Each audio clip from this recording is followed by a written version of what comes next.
تبيع لنا واحدة؟ لا لا لا ليش؟ حقاتي.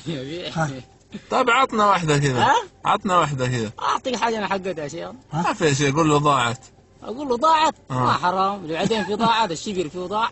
ها؟ بعدين لما نخطوه في الشبر ده كذي. ايش هو الشبر؟ الغبر، بعدين في حاجه زي ما ضاعت. ما في حاجه زي ما ضاعت.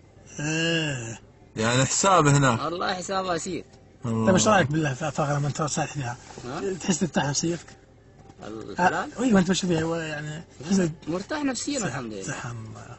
ياكل من حلال مرتاح نفسيا. لا اله الا الله. طيب بس عطنا واحدة بس يا شيخ.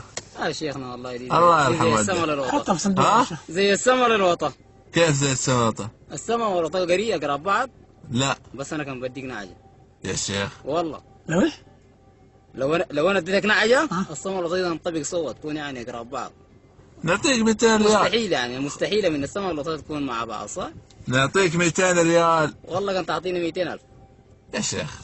والله رب الكعبة. 200,000 ما اعطيك ليه؟ ليش؟ ليش؟ ما حد شايفك هنا يا شيخ. حق مين؟ اقول ما حد شايفك وما راح نعلم احنا. ها؟ الله لا ما تشوفني؟ انا اشوفك سبحان بس الله. خلاص.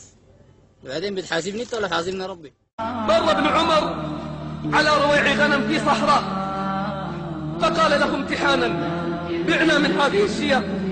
فقال: أنا مملوك ومؤتمن، أنا مملوك ومؤتمن.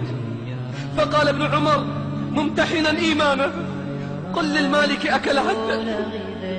فقال رويع الغنم الذي امتلأ قلبه خشية من الله: وماذا أقول لله؟ ماذا أقول لله إن قلت للمالك أكلها الذئب؟ فماذا أقول لله؟ ماذا أقول إذا نطقت الجوارح والأركان؟